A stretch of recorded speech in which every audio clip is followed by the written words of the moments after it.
Hello everyone, today we will take angle of friction and angle of repose in case of the chapter friction. जब friction लग रही है, friction के case में angle of friction क्या होता है, एंगल ऑफ रिपोज क्या होता है, इसको समझेंगे। यहाँ फिर से एक ब्लॉक देखिए रखा हुआ है और इस ब्लॉक पे एक अप्लाइड फोर्स लगाई हुई है और ये अभी ये रुका हुआ है, लेकिन इतनी सी फोर्स लगाई है कि अगर इससे थोड़ी ज़्यादा लगी तो ये मूव कर जाएगा। तो इस समय फ्रिक्शन फोर्स की जो अप्लाइड फोर्स है उसकी डायरेक्शन ये है। और पहले वीडियो में बताया था कि फ्रिक्शनल फोर्स जो होती है, जहाँ पे बॉडी रखी होती है, इन दोनों के कांटेक्ट में आती, इन दोनों के बीच में लगती है और इसकी direction opposite to applied friction force होती है, यानी ये है। ओके, अप्लाइड फोर्स की डायरेक्शन ये, तो यानी इस सिचुएशन में आपकी applied force is balanced by frictional force and reaction force is also neutralised by weight. अब what is the angle of friction? अब एंगल ऑफ फ्रिक्शन के लिए क्या होता है, अब रिएक्शन फोर्स एक ये है, एक फ्रिक्शनल फोर्स है। अगर ये दोनों आप देखिए तो एडजेसेंट साइड ऑफ किसी पैरेललोग्राम की है और यहाँ पे इसका जो डायगोनल होगा वो इसके रिजल्टेंट को शो करेगा। मान लीजिए पी वेक्टर जो है, पी जो है resultant of this reaction force and frictional force का होता है। एंगल बनाने के लिए हमको दो लाइनें चाहिए होती जो कहीं पे मीट कर रही हों। तो एंगल, यहाँ पे एंगल ऑफ फ्रिक्शन का मतलब ये है कि angle between reaction force and resultant of reaction force and frictional force, इन दोनों के बीच के बने हुए एंगल को आप एंगल ऑफ फ्रिक्शन कहते हो। आई एम अगेन एक्सप्लेनिंग कि ये जो P और R के बीच का बना हुआ angle, what is R? This is the reaction force. What is P? It is the resultant of reaction and frictional force. So angle between this P and R is known as angle of friction. अब इस angle of friction को निकालने के लिए हम क्या, theta है तो बहुत छोटा एंगल होता है, तो यहाँ पे 10 थीटा ले लेते हैं। ये R है और ये हमारा फ्रिक्शनल फोर्स है, तो 10 theta is equal to F S upon R हो जाएगा, यानी म्यू एस अपॉन आर, क्योंकि frictional force is directly proportional to reaction force.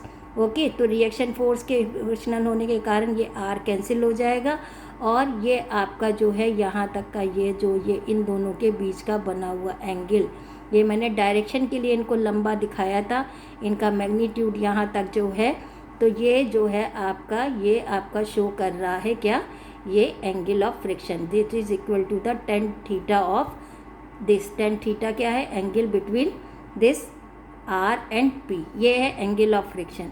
अब ये हॉरिजेंटल पे रखा हुआ था ब्लॉक, इसको हॉरिजेंटल पे ना रख के ऐसे हम रख दें, यानी एक इंक्लाइन प्लेन पे इस तरीके का रख दें कि वो जरा सा भी इस इंक्लाइन प्लेन को बढ़ाए तो ये कहीं स्लाइड नीचे ना करके आ जाए। तो इस समय ये एंगल ऑफ फ्रिक्शन की जगह यहाँ पे ये आएगा angle of repose. Angle of repose कहाँ पे काम करेगा, जहाँ इंक्लाइन प्लेन होगा। एंगल ऑफ फ्रिक्शन कहाँ काम करेगा, यहाँ पे जो ये स्मूथ सरफेस, ये एक हॉरिजेंटल सरफेस पे रखा होगा। जब ये मूव करेगा तो मूव करने की दो कंडीशन हो सकती, या तो ये इस सरफेस पे स्लाइड करे या इस पे रोल करे, मूव करे।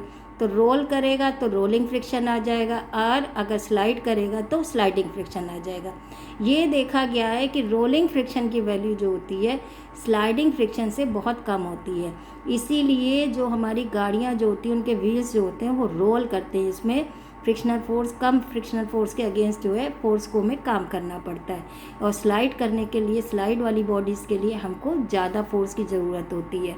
अब इसके बाद एंगल ऑफ रिपोज कैसे निकालते हैं, ये जब इंक्लाइन प्लेन पे रखा तो हमको मालूम है वेट हमेशा नीचे की ओर काम करेगा और रिएक्शन फोर्स जहाँ पे ये रखा हुआ है उसके जो नॉर्मल बनाते हैं वो रिएक्शन फोर्स होगा। अब यहाँ पे वेट और रिएक्शन फोर्स इस केस की तरह बिल्कुल जो है आपके एक लाइन में नहीं है। अब यहाँ पे जो एंगल यहाँ बनता है वही एंगल यहाँ बनता है। हमने यहाँ पे थीटा आई नेम दे दिया है, थीटा भी दे सकते हैं, ऐसा कोई ज़रूरी नहीं कि थीटा नहीं दे सकते हैं। ये हमने इंक्लाइन प्लेन के मारे इसको थीटा आई कहा है। तो अब आप इसको वेट को रिजॉल्व करोगे तो एक ये आएगा mg cos थीटा आई, इस डायरेक्शन में आएगा mg sin थीटा आई। यहाँ reaction force will neutralise by mg cos theta i. चूँकि ये अगर हम इसको फ्री रखा रहेंगे और थोड़ा सा भी बढ़ाएंगे तो ये बॉडी ऑटोमेटिकली डाउनवर्ड आएगी, तो डाउनवर्ड इसकी यानी कि मोशन की डायरेक्शन ये होगी, तो फ्रिक्शनल फोर्स की डायरेक्शन ये होगी। तो यहाँ frictional force is equal to mg sin theta i and reaction force is R is equal to mg cos theta i. फिर हम जानते हैं frictional force it is the mu s R, तो तो हम इसकी जगह पे यहाँ पे लिख सकते हैं एफ एस की जगह mu R M G sine theta i. इस वाले को हमने दोबारा कॉपी किया और फिर डिवाइड कर दिया, तो यानी कि हमारा जो ये है limiting friction coefficient of friction that is equal to tan theta i. तो ये टेन थीटा आई ये बिल्कुल इसी तरीके से निकल के आया है जैसे हमारा एंगल ऑफ रिपोज होता है। तो एंगल ऑफ रिपोज भी कोफिशिएंट ऑफ फ्रिक्शन के इक्वल होता है, एंगल ऑफ रिपोज भी कोफिशिएंट ऑफ फ्रिक्शन के इक्वल होता है, एंगल ऑफ फ्रिक्शन भी कोफिशिएंट ऑफ फ्रिक्शन के इक्वल होता है। अब अगर बॉडी स्लाइड करने को आ जाए और स्लाइड करने को आ रही है तो काइनेटिक हो जाएगा, तो उस सिचुएशन में यहाँ म्यू एस ना लिख के म्यू के लिख देंगे, और टेन थीटा आई है तो थीटा आई लिख देंगे, थीटा है तो थीटा लिख देंगे। So it is your about angle of repose and angle of friction. I hope so all of you understood. Thank you.